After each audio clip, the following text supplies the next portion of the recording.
Metehan'ın o içimizi burkan hırçın halleri, Veliaht'taki Selim'in intikam dolu asi ruhu ve şimdilerde altı üstü İstanbul'un emiri, canlandırdığı her karaktere kendinden bir parça üfleyen son dönemin en dikkat çeken jönlerinden Rahimcan Kapkap'ı ne kadar tanıyorsunuz? Gelin bugün o parıltılı spot ışıklarının arkasındaki gerçek hayata, Konya'dan İstanbul'a uzanan o sarsılmaz azim hikayesine yakından bakalım. Videoya geçmeden önce bizlere like atarak ve hype puanı vererek destek olabilirsiniz. İyi seyirler. İnsanlar bana yalan söylüyor mudur acaba diye düşündüm şu an. Ne oldu kaldı? Her başarılı kariyerin arkasında genellikle konfor alanını terk etme cesareti gösteren bir genç yer alır. Tıpkı 18 Nisan 1998'de Konya'da dünyaya gelen Rahimcan Kapkap gibi. 4 çocuklu muhafazakar bir ailenin en küçüğü olarak büyüyen Rahimcan, ismini annesi ona hamileyken genç yaşta vefat eden teyzesi Rahime'den alırken, soyadı ise Osmanlı'da takunya tamircisi anlamına gelen köklü bir geçmişe dayanıyordu. Fotoğrafçı bir baba ile ev hanımı bir annenin oğlu olarak büyürken evde adeta akademik bir disiplin hakimdi. Abileri ve ablaları tıp, hukuk, mimarlık gibi zorlu bölümler bitirdiği için ailesinin ondan da beklentisi çok yüksekti. Onun sayısal zekasını kullanarak doktor veya mühendis olmasını istiyorlardı. Ancak Rahimcan'ın kalbi ailesinin onun için hayal ettiği bu garantili ve masa başı gelecek planlarına hiçbir zaman tam olarak ısınamadı. Onun ruhu hep hareketin, yaratıcılığın ve görsel dünyanın içindeydi. Nitekim babasının da büyük yönlendirmesi ve desteğiyle tam 4 yıl boyunca profesyonel olarak yüzdü. Amatör olarak kickboks yaptı ve basketbol oynadı. Spor salonlarında geçen bu disiplinli yıllar ona sadece fit bir vücut kazandırmakla kalmadı, gelecekte hayallerinin peşinden koşarken ihtiyaç duyacağı o iradeyi ve mücadeleci ruhu da aşıladı. Ha öyleli. Ben ona söz veremem ama ya. Spordan arta kalan zamanlarında ise akranları sokakta oynarken o, henüz genç yaşlarda bilgisayarın başına geçip kendi kendine Photoshop yapmayı, videoları kurgulamayı ve dijital dünyada üretim yapmayı öğreniyordu. İçten içe sanata ve ekrana ilgi duyarak büyüyen bu çocuk için artık Konya'nın sınırları dar gelmeye, içindeki o büyük oyuncu olma arzusu sessizce büyümeye başlamıştı. Ailesinin baskısıyla lise yıllarından sonra bir dönem abisinin mimarlık ofisinde çalışmayı ve onların istediği akademik yola girmeyi düşünse de, girdiği üniversite sınavının iptal olmasıyla hayatının akışı tamamen değişti. Bu iptal aslında onun içindeki oyunculuk tutkusunu fark etmesi ve kendi hayatının iplerini eline alması için bir dönüm noktası oldu. İstanbul'a taşınabilmek ve ailesine mantıklı bir gerekçe sunabilmek adına stratejik bir adım atarak İstanbul Gelişim Üniversitesi Radyo, Televizyon ve Sinema bölümünü kazandı. Bu bölümü ailesine karşı adeta bir çıkış bileti olarak kullanan genç adam, 2017 yılının Eylül ayında tek başına İstanbul'a adım atar atmaz hiç vakit kaybetmedi ve Türkiye'nin prestijli oyunculuk okullarından biri olan Craft Oyunculuk Atölyesi'ne kaydoldu. Burada yıllarca sürecek, kendisini geliştirecek, karakter yaratmanın ve sahnede var olmanın inceliklerini öğreneceği çok sıkı bir profesyonel eğitim sürecine girdi.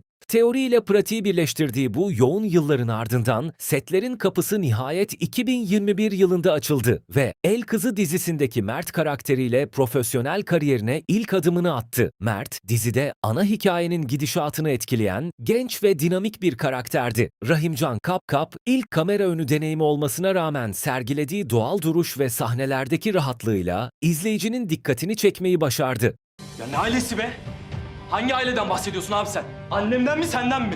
Seyirciler ekran karşısında yeni bir yüz izlemelerine rağmen Mert karakterinin sahnelerdeki sakin ve inandırıcı tavrını sevdi. Bu performans oyuncunun adının sektörde tanınmasına zemin hazırladı. Bu ilk projenin ardından kariyerinde geniş kitleler tarafından tanınmasını sağlayan popüler proje yani Kızılcık Şerbeti geldi. Dizide canlandırdığı Ömer Ünal'ın oğlu Metehan Ünal karakteri aslında Rahimcan'ın kendi gerçek hayatıyla da ironik bir bağ taşıyordu. Çünkü kendisi de tıpkı karakteri gibi geleneksel ve muhafazakar bir aile yapısında büyümüş ancak modern dünyaya entegre olmuş seküler bir gençti. Metehan, ergenlikten yetişkinliğe geçiş sancıları çeken, babasıyla zaman zaman sert kuşak çatışmaları yaşasa da ona derinden bağlı olan, hayatta fevri kararlar alıp büyük hatalar yapan ama özünde vicdanlı olan bir karakterdi.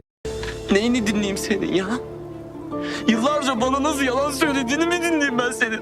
Rahimcan, Metehan'ın o asabi ve hırçın hallerinin arkasındaki yalnızlığı ve anlaşılma isteğini ekrana dengeli bir şekilde yansıttı. İzleyici, ekranda günümüz gençliğinin yaşadığı kimlik arayışını ve aile içi çatışmaları gördüğü için karakteri benimsedi. Özellikle babasıyla yaşadığı fikir ayrılıkları ve duygusal konuşmaları seyircide gerçekçi bir karşılık buldu. Genç izleyiciler Metehan'ın haksızlıklara karşı gösterdiği o dik başlı ve net duruşu kendilerine yakın bulup sosyal medyada üzerine bolca konuşmaya başladı. Karakter, oyuncunun abartısız ve samimi performansı sayesinde dizinin takibi merak edilen figürlerinden birine dönüştü. 2025 yılına gelindiğinde senaryo gereği karakterin hikayesinin bitmesiyle bu süreç son buldu ve Rahimcan diziden ayrıldı. Ancak bu ayrılık dijital platformda yeni bir sayfa açtı. Oyuncu, televizyonun ardından dijital dünyada da kendini göstermek adına dramatik yönü güçlü olan Metruk Adam filminde rol aldı. Filmde psikolojik derinliği olan ve hayatın zorluklarıyla mücadele eden Esat karakterine hayat verdi. Esat'ın içsel çatışmalarını ve duygusal yükünü sakin ama etkili bir oyunculukla dijital platforma taşıyan Rahimcan, Netflix izleyicisinden ve eleştirmenlerden olumlu geri dönüşler aldı.